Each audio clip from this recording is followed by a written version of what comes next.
10 years ago today, the day everything changed.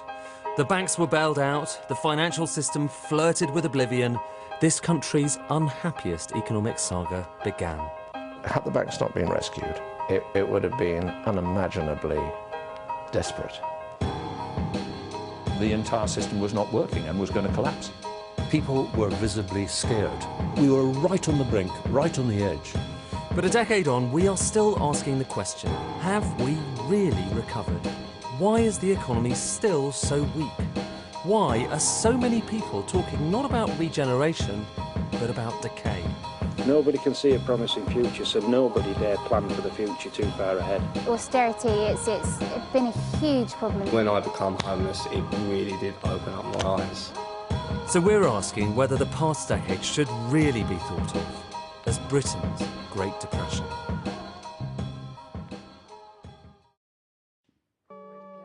For the people in charge 10 years ago, the scars can still be felt today. I suppose the most vivid memory is the morning of the 8th of October 10 years ago when I took a call from the then chairman of RBS. The bank was hemorrhaging money. There was a run on it. Its shares had been suspended in the stock exchange. And he said, "What are you going to do about it?" And I said, "But how long can you last?" And there was a pause and he said, "We're going to run out of money in the afternoon." If people worry and try and withdraw lots of cash, can you fill them quickly enough? Also security issues around if people are going to take sort of bundles of cash around. There was a lot of talk about there's going to be a Great Depression like the early 1930s. I knew there wasn't going to be because I knew that we knew what not to do and what to do. When people say that our politicians, our then Prime Minister and Finance Minister, stepped into the breach and avoided a complete disaster, I think that's basically true.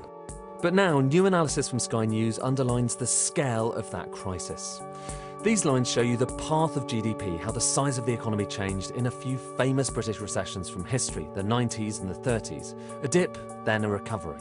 But now look at these lines. The red one is the recent crisis. The blue one is the American Great Depression that began with the 1929 Wall Street crash.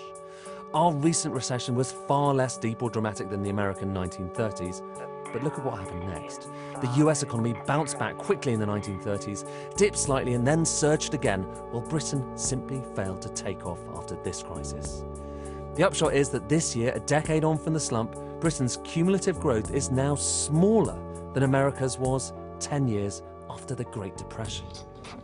It's a staggering statistic, and perhaps that explains why even now, 10 years on, some workers feel the country has never truly recovered. The steel industry suffered a deeper crisis than most. Today, veteran steel workers feel they're constantly fighting for survival. Just pure worry. You don't know where you're going, what you're going to do. You don't know if you've got a job next week. I mean, we lost a lot of money in 2008, 2009, and you just don't know what's happening. Your life's on hold. Well, it's been tough for my family in the sense that my son lost his job. He was with me when the plate mill shut.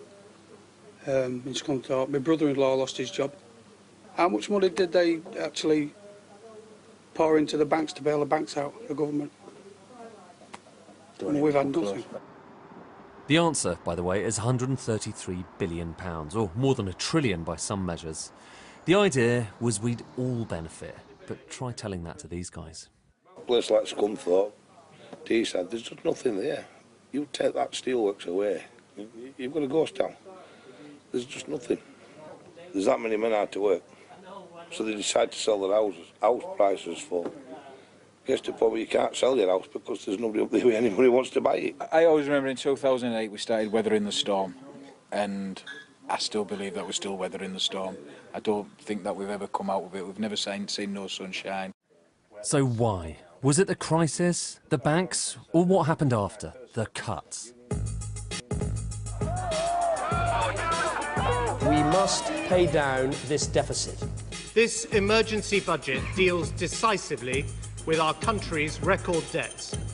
Yes, it is tough, but it is also fair. If you don't know what the deep cause is, you've got to find solutions that will help whatever the deep cause is. The real cost to the United Kingdom is the economic cost of how they handled the years that followed. And the obvious thing to do would have been spending on the infrastructure. They thought they could eliminate the deficit in a 5-year period, which I think is wildly optimistic. Austerity, cutting government borrowing, arguably the most controversial economic policy in recent years. But away from the boardrooms and the statistics, what does it actually feel like on the ground? We get loads of support from the local community, local schools, churches. Kerry runs a homeless charity in Harlow, offering everything from a warm meal to help with job applications. The government says, well, listen, we've got through the worst of it, things are getting better now. Do you recognise that kind of on the ground? I don't think we're seeing that just yet. Right. Not here. The average number of homeless people sleeping on the streets on any night in 2010 was 6. We've just reviewed our figures now, and for our last financial year, the average number of homeless people on any given night in Harlow was 23. Okay, So wow. Okay, so it's kind of quite an increase, and that's been increasing year on year on year, not only in Harlow but across the UK. A challenge, in other words, which seems to be getting worse, not better, for those who've had to live out on the streets. It's hard. I mean, sometimes I was sitting there, it was so cold in my tent, I was sitting there thinking of just about committing a petty crime to get myself thrown in prison, like to get out of the cold. Yeah, that's how bad it can get. Some people, I've known people to actually go ahead and do that. Like all this about eradicating it in 2022, it's not going to happen. It really ain't, unless someone really steps in and starts pumping some money into this. It's not going to happen. Yeah. When there's always, the way I see it, where there's rich people, there will always be poor people. But tough as it is, according to Rupert Harrison, George Osborne's chief advisor and one of the architects of austerity, the pain was unavoidable. We can't think about what happened 10 years ago as a sort of sudden event that hit the UK economy from out of the blue. This was the culmination of a decade, at least in the UK, of a very, very unbalanced model of growth. Austerity was not a choice. It was a situation the UK found itself in. We found ourselves in 2010 as probably the most vulnerable major economy in the world, and we had to make some very difficult choices, and they were very, very controversial. The macroeconomic story in the UK has been a successful one. I think the challenges we face are longer term and more global. The funny thing is, that's not a defence you hear much in politics at all these days.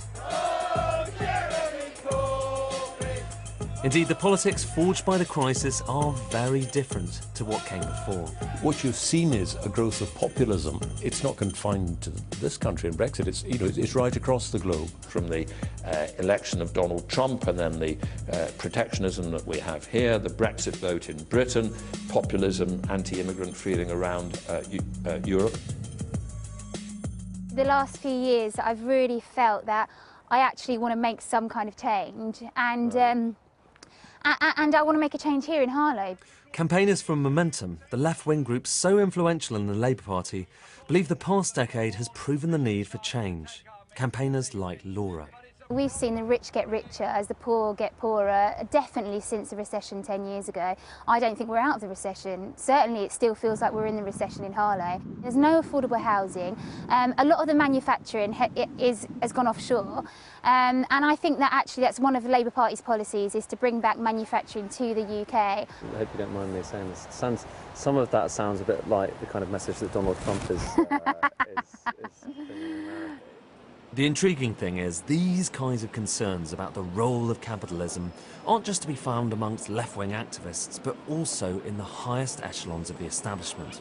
The economy, the capitalist system, is not delivering for ordinary people in the way it seemed to be doing before 2007. And that's the crisis which I think is still unresolved. I think people are legitimately angry about something that's gone deeply wrong with capitalism. We have a whole load of people who, in 2018, have real wages which are below where they were in 2007, and in the case of America, some of them below where they were back in the 1980s. And blaming everything on austerity isn't quite fair. What if there's something else going on?